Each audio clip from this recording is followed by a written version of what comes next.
Yeah, yeah. Are you ready to receive some gold, huh?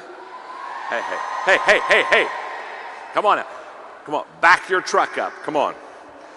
Back your truck up. I'm about to dump some gold in it, okay? I'm gonna,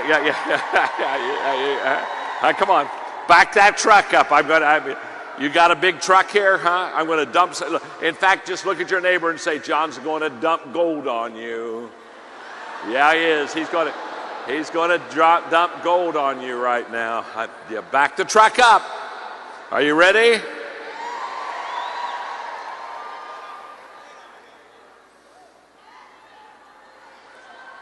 This question is so good. I'm not sure you have a big enough truck, but this is so good. I have asked this question hundreds of times. It has opened dozens and dozens of doors for me. This is just one of the hundreds of questions I have in the book. Just one. And when I give you this one, you're going to say, oh, this is so good. Whenever you see somebody that you just really like and connect with, and they have some element of success in their life, ask this question: who do you know that I should know? I told you. It's stinking good, isn't it? Huh? It's just, who do you know that I should know? Oh. That's just one. That question has given me opportunities to meet people that are off the charts in the area of success. My number one mentor in my life, John Wooden, UCLA, the top coach of the 20th century. I literally asked a school teacher one day, who do you know that I should know? And he looked at me and said, I know John Wooden. Would you like to know him? I said, yes, I would. Take me to him. He took me to him, and I developed this incredible mentoring relationship with him. He taught me so much in his last few years of his life. Who do you know that good leaders ask great questions? You got the title of that book? Look at your neighbor and say, get that book immediately. Tell him that. Get that book immediately. Okay. You are a very smart audience. You're very quick. You're very sharp. And I'm going to give you, out of the 15 laws of growth, I'm going to give you at least 3 laws in the time that I'm given. And so I'm going to even give them to you in what I would consider maybe the ones that are the most essential for you to have under your belt. There are 15 laws, but I'm going to give you at least 3 right now, okay? So you're about to learn something. Look at your neighbor and say, you're going to learn something. Go ahead and tell them that. You're going to learn something.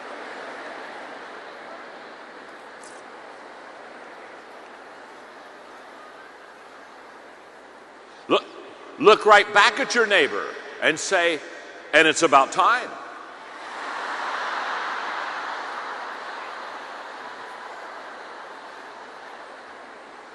In fact, look at your neighbor and say, why do you think I brought you here? Hello.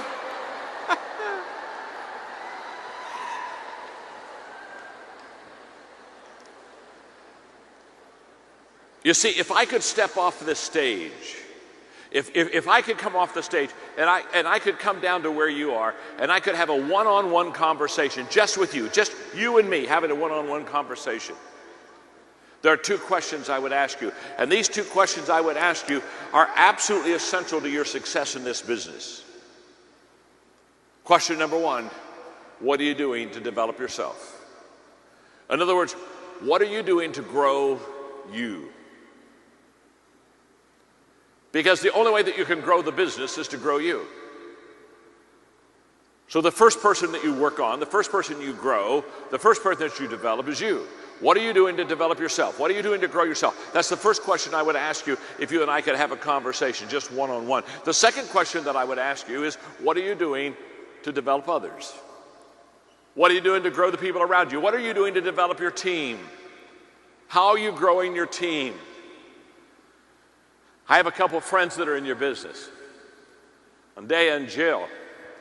And I met them backstage, and they had their team together, and they've only been with you just a few months, and they're just loving this company. They're just loving the opportunity. And they had their team with them, and they used to be a part of an organization that I had founded. And so it was so good. I hadn't seen them for years, and they had their team back there, and they were so excited. And I took a picture with them. And Andrea looked at me, and she said, John, she said, we're going to grow this team just like you taught us how to. Can I tell you something?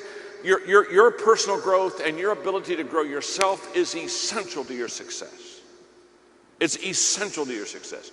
You cannot grow your team any greater than you can grow yourself. It will only be as big as you.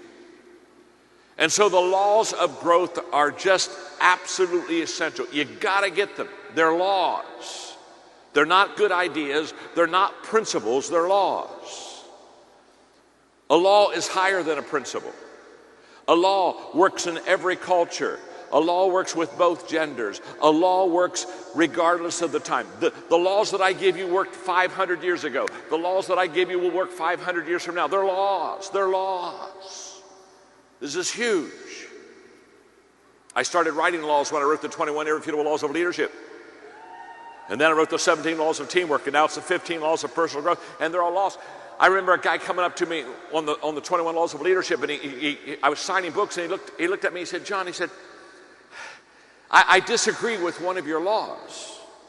And I'm signing the book, and I said, that's okay. I signed the book and handed it back to him. He didn't move. He said, I looked up at him, he said, you didn't understand. He said, I disagree with one of your laws. And I smiled, and I said, it's okay.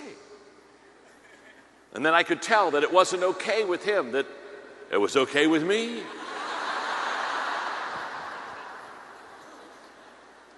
And I said, no, it's okay. And he still won't move. He said, no, he said, one of your laws, and I said, excuse me. My name's John, I'm your friend. I didn't write the book to make you happy. I wrote the book to help you. I'm a leader, not a clown.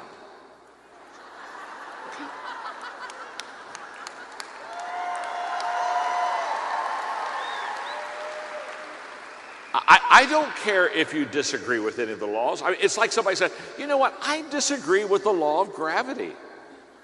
I don't care. I'll tell you what, go up to a 4-story building, jump off. You'll buy into the law of gravity immediately. You see, these laws, they don't ask you if you like them or if you can do kumbaya with them. They're the laws. And you don't want to miss them, and I'm going to give you 3 of them. The first one is the law of intentionality. And the law of intentionality says growth doesn't just happen. You nor I do not automatically grow. We do not automatically get better.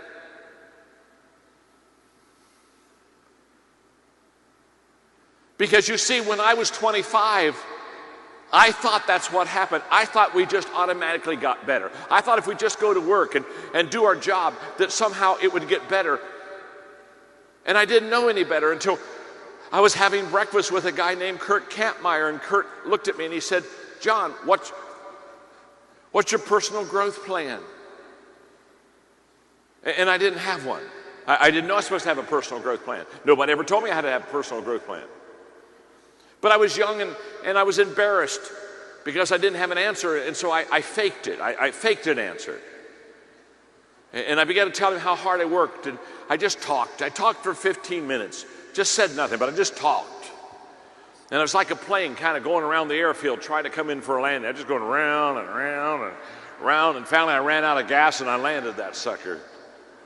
And as soon as I shut up, he looked at me, he said, you don't have a plan, do you?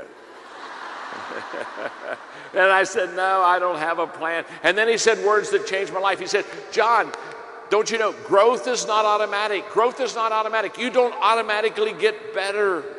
Listen, there is nothing good that happens to you if you think it will automatically happen. Nothing. There's nothing, I've never known anybody who just hung around and good happened. You can tell you're on the road to success. It's uphill all the way. There's no coasting on the road to success. There's no, I just think something good could happen to me today on the road to success. It doesn't happen automatically. The only thing that's automatic in your life and my life after we're born is we die. That's automatic. You don't have to work on that. You don't have to go to a class on how do I die. You just die. You understand? You just live long enough and then boom, it's over. You know what I'm saying? The heavenly fat lady sings, it's gone. You're going to die. That's automatic. You don't need to worry about it. You don't need to take a class on it. You don't need to have any instruction on it. You're going to die. That's it. Nothing else is automatic. And your success has to be intentional. You see, 95% of the people who live have good intentions and are never successful. Their good intentions say things like, you know, someday I would like to really add value to people. Someday I'd like to be successful. Someday I'd like to have a lot of money. Someday I'd like to live in a house like that. Someday I'd like to have a car like that. Someday I'd like to know someone like that. They have good intentions, but they're not intentional.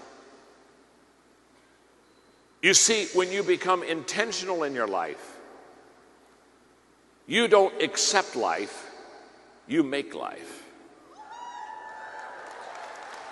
When you become intentional, you take responsibility for where you are and who you are. And you change who you are to make yourself better, and you change where you are to get where you need to go. And that doesn't happen automatically. If you wait for life to be automatic, you will coast. And when you coast, you always go down, never up. No one ever coasted their way to success. I've never heard an interview where somebody was successful and they ask him, how did you get on top of the mountain? I've never heard a successful person say, oh my gosh, I have no idea.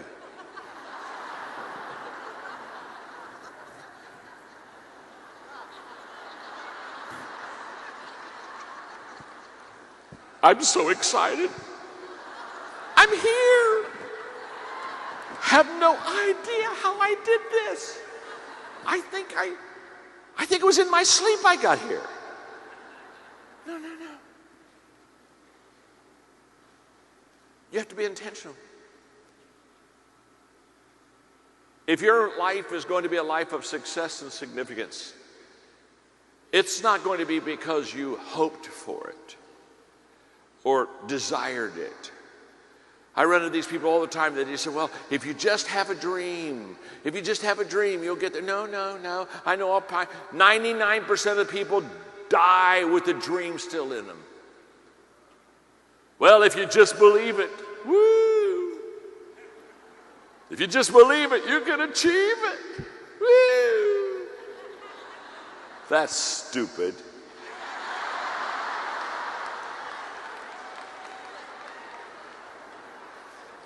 If you believe it, you can achieve it. What have you been smoking?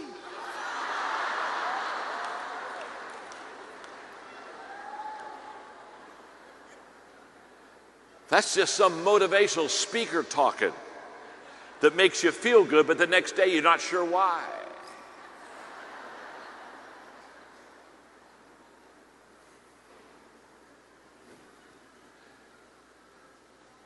What would you think if I told you that I believe I could become a world-class ballet dancer?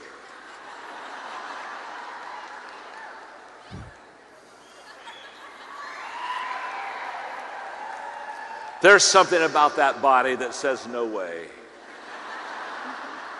I'm not coordinated.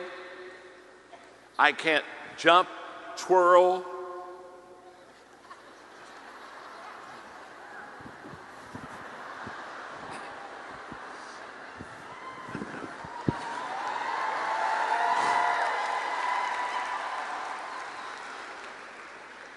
It ain't going to happen.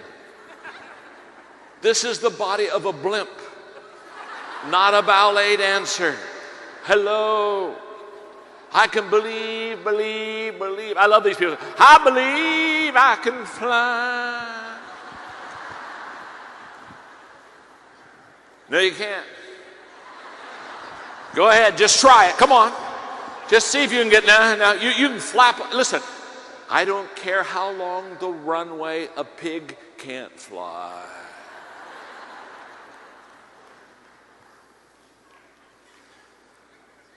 If you would take all of that dreamy, dreamy, smoky, smoky, believey, believey stuff and turn it in to intentionality. Until you said, instead of saying, oh, I'm going to stick it on my refrigerator. Why don't you stick it on your heart? And why don't you put it in your mind? And why don't you quit saying, I'm going to try, and you're going to start saying, I'm going to do. Hey, if you try this business, it won't work. If you do this business, it will work. Well, I'm going to give it a couple months. Don't even waste your time. Nothing was ever great in 2 months. Nothing's great in the beginning. Do you understand that, don't you? I love these people who say, well, all right, okay, I'm getting in the business and I really want to be good the first time. I just want to really be good the first time. My name's John. I'm your friend. Let me say something to you. You won't be good the first time. Excuse me. Nobody's good the first time. When you started to talk, you weren't good. You just went, wah.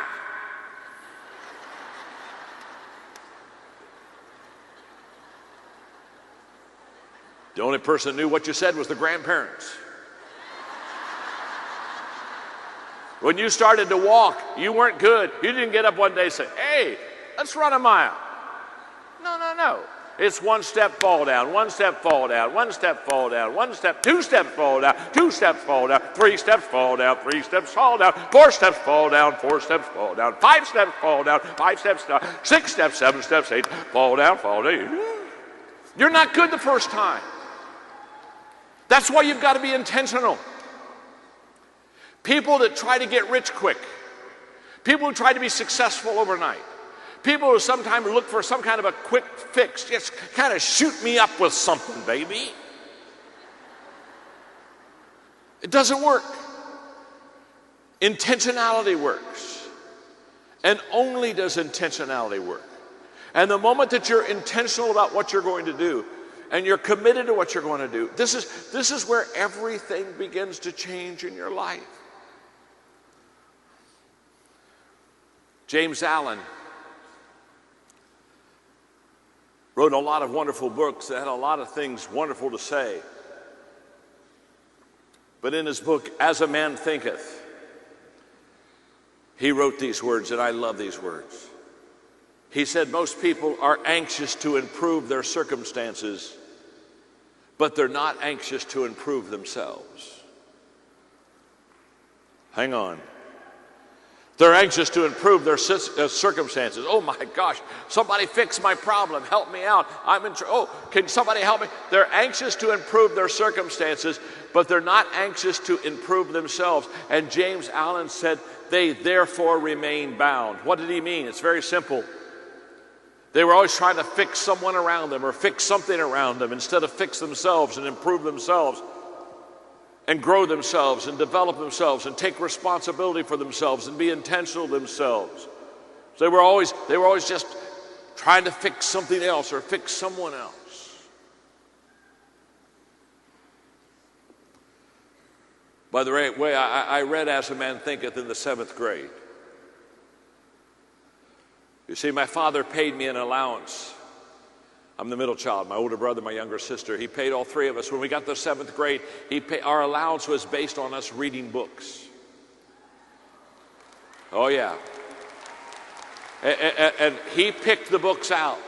He picked the books out and he paid the allowance for us. You see, all my friends, they got allowances for doing chores. In fact, I went to my dad and said, all my friends get an allowance for doing chores. I think that's a good idea. What do you think? He said, I think it's a bad idea. He said, you do chores because you're part of the family, and I don't pay you to be part of the family.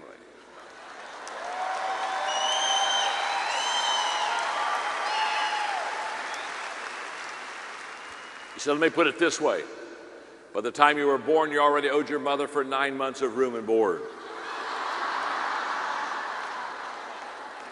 Now shut up and take out the garbage. And then he said, why would I pay you to take out the garbage unless I wanted you to grow up and be a garbage man? I put my money where my values are. But he paid us to read books. We had to read 30 minutes every day, and our dinner conversations every night were the books that we were reading and what were we learning. And by the time I graduated from high school, I had all the classic books, success books under my belt.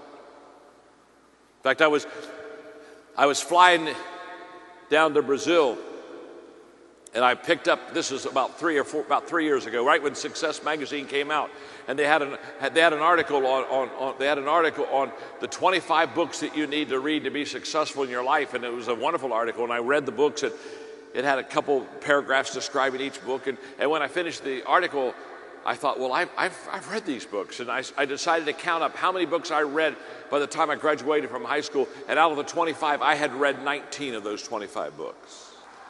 19. The only reason I hadn't read the other 6 is they hadn't been written yet. See, my father understood. My father understood.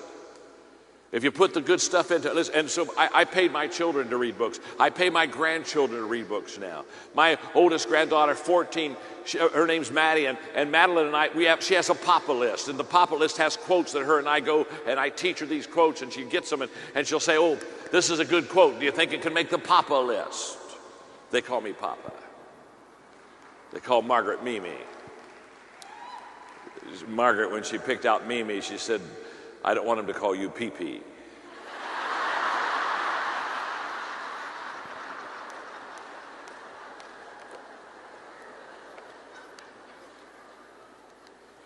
By the way, there's a book that I signed this morning, so it must be here. It's called Beyond Talent. And it's a phenomenal book for kids. It basically says no matter how gifted you are, no matter how talented you are, it's not enough. You've got to make right choices. And in that book, I give 12 choices that you need to make in your life to be successful. What a phenomenal, phenomenal book for kids. You see, my father was intentional in my growth when I was young. Are you with me? And I realized that I had to be intentional in my growth and in my development, in my life. It's a huge law. You got to develop a growth plan for your life. You've got to be consistent in that growth plan. Well, let me give you another law. The law of reflection. The law of reflection just says learning to pause allows growth to catch up with you. In other words, when you learn, you've got to then have some time to take what you have learned and begin to let it marinate in your life. And then you need to let it apply into your life. This is huge. You need to have some way to reflect, to think. We've all heard this expression that experience is the best teacher. Haven't we heard that? How many of you ever heard the expression experience is the best teacher? How many of you ever said experience is the best teacher? Thank you. It's not. It's another stupid saying that people say. Like if you believe it, you can achieve it. Just not true. It's not true. Not true. If experience were the best teacher, as people got older, everybody would get better. And I know a lot of people getting older and they're not getting better at all. Are you with me? How many of you know somebody, they're getting older but they're not getting better? Come on, talk to me. Absolutely. How many of you are sitting beside that person right now?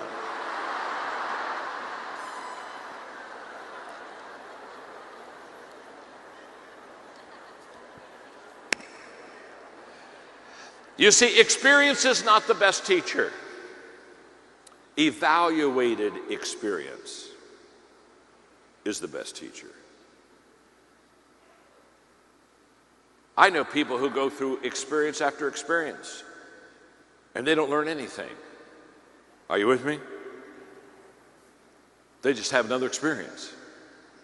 You've got to sit back and reflect. That's why this law of reflection is huge. You have to think about what you've experienced. You've got to think about what you're learning. You've got to have a system. You've got to have a plan. For example, I'm going to give you one right now. This is worth everything that you've come for in this conference. I promise you this is. What I'm going to give you right now is going to take your learning and your application to a whole new level. This is almost as good as the question I gave you in the beginning when I told you to back up your truck. Huh? It's time to back up the truck again. Because when you back up your truck, what's John going to do? What's John going to dump in your truck? Yeah, absolutely. So look at your neighbor and say, John's going to dump gold again in your truck. Go ahead and tell him that, huh? Yeah. How many of you want some gold dumped in your truck? Yeah. How many of you need to get a bigger truck? All right. All right, because here comes the gold. Because this, folks, I'm telling you, this stuff I'm giving you, this stuff works. This stuff will change your life. This will make you better. This will let you go to the top. How many of you want to go to the top? This stuff works. You see, if I were sitting right where you're sitting, and I was listening to me, I would have a system called ACT. A-C-T. So while you're taking notes, every time I say something that you need to apply to your life, that's the A in ACT. And over on the left-hand side, every time I say something you need to apply, you just put a big A there and say, ooh, I need to apply that to my life. Every time I say something to you that you need to change, oh my gosh, I need to make a U-turn on that one, you just put a letter C for change. Every time I say something that you need to teach someone else, you put a letter T. And as you take notes, not only with me, but all the rest of your speakers at this wonderful conference, every time somebody says something you need to apply, put that A over there. Something you need to change, put that C over there. Put something you need to teach someone else, put that letter T. I've been doing this for 35 years. Now here's what you do. When you leave this conference, within 24 hours of the time you leave, you sit down with your notes and you review those notes and you look at all of your A's, all of your C's, and all of your T's. And here's what you do. Two things. You categorize them.